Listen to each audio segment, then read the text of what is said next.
I realize I've been slacking off a little bit on my Bible study videos. We're in our men's Bible study on Monday. We're ahead of the video, so I really want to try to do a few of these. Maybe I'll do a few today and get caught up.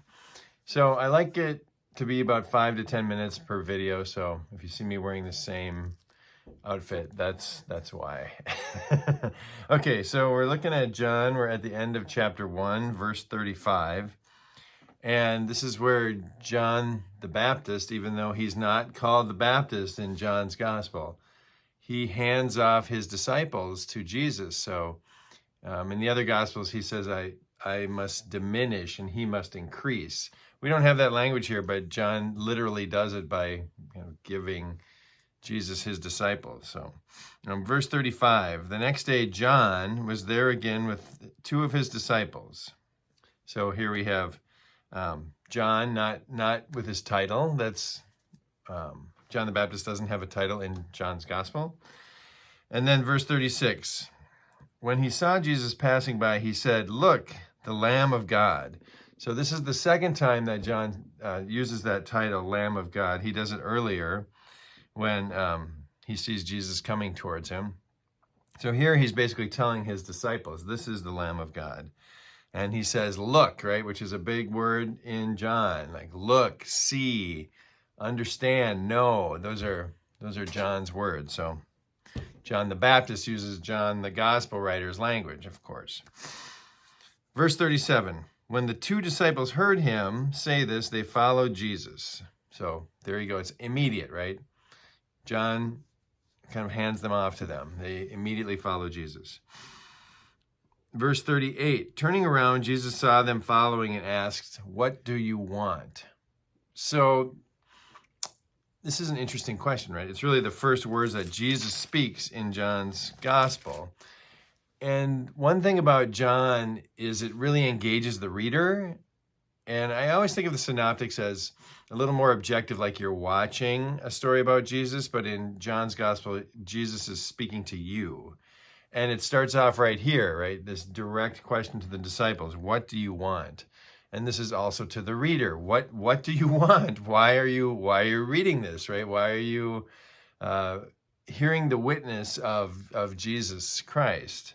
So I think it's very engaging. It's happening on lots of different levels. And I think Jesus' words are given to the other disciples on two different levels at least, or multiple levels. There are also levels to us too. So there's all these levels that are happening with these words. What do you want? And they say rabbi, which oftentimes they'll say teacher, but here it gets transliterated into the Hebrew, rabbi. And we are told it means teacher, so John tells us that. Where are you staying? So this seems like a kind of innocuous answer from the disciples. Where are you staying? Like we want to stay with you, be your disciples. Excuse me. But the word for staying or dwelling is the word meno. And in John's gospel, the word meno has a big meaning. It has that sense of dwelling, and it has that same sense, even though the Greek word and the Hebrew word are different to the Old Testament. Meno is the word that is often used to describe how God dwells with his people, especially in the wilderness and in the tent of meeting, the tabernacle in the wilderness. There's that sense of dwelling, that God's presence is dwelling with his people. And John, as a gospel writer, picks that up and uses that with the word meno quite a bit. And we'll see that as we go too. So the where are you staying is symbolically bigger than just, where are you? Where are you staying right now? All the words are loaded in the scriptures, of course, and in John even more so, it seems like. 39, come, Jesus replied, and you will see. So these are the words of John, right? Look, there's the Lamb of God. Where are you staying? Meno, where are you staying? And then he says, come and you will see. So the looking and the seeing are these always deeper levels of seeing, right? Not just with your eyes, but with your mind, with your soul, with your spirit, those kinds of seeing. So So they went where he was staying and spent the day with him, and it was about the 9th hour. The hours are, John names the hours in here to give you kind of a time stamp for the day.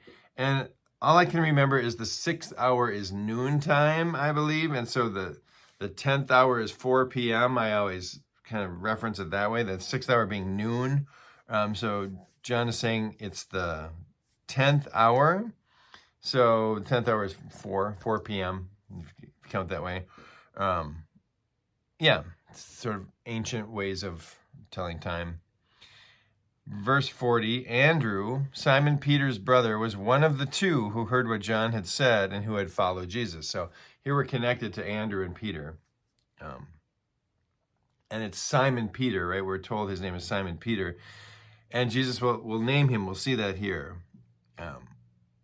Verse 41, the first thing Andrew did was to find his brother Simon and tell him, we have found the Messiah. And here Messiah is also a transliteration. It's not a Greek word. The Greek word is Christ. The Hebrew word is Messiah, and we're given that transliteration word. That is the Christ. And then every time John transliterates a word, he explains what it is. So it's kind of funny. Rabbi, which means teacher. Messiah, which means Christ. So he's giving us a little language lesson here.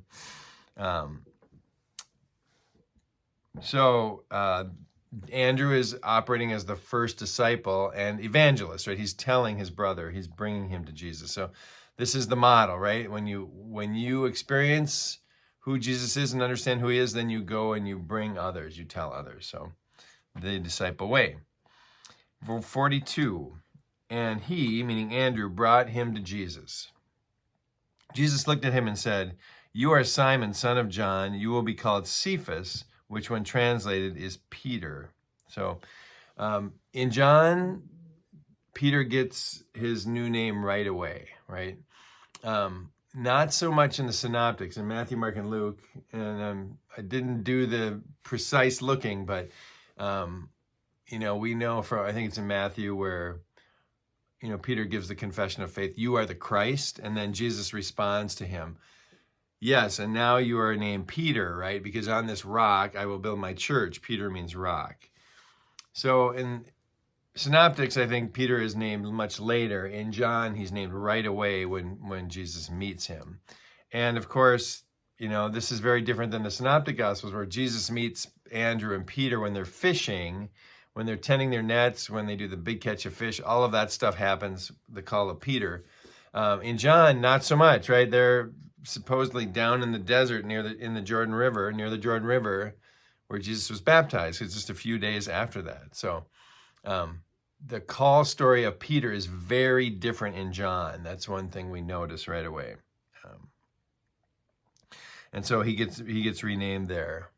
And this is about 8 minutes long, so I want to dig into the encounter of Nathanael and Jesus after Philip gets called. So, well, I'll do 43 here. So the next day, Jesus decided to leave for Galilee. So now he's going to Galilee.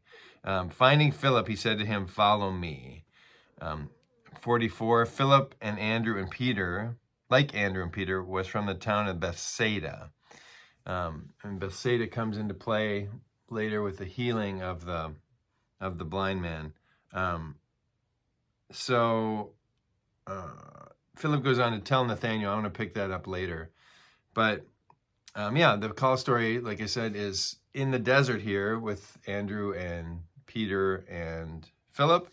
In all the other Gospels, it's up in Galilee at the Sea of Galilee, and they're fishing. So two very different call stories for Peter, Andrew, and Philip. All right, that'll do it, and I'll pick up the next one here in a little bit.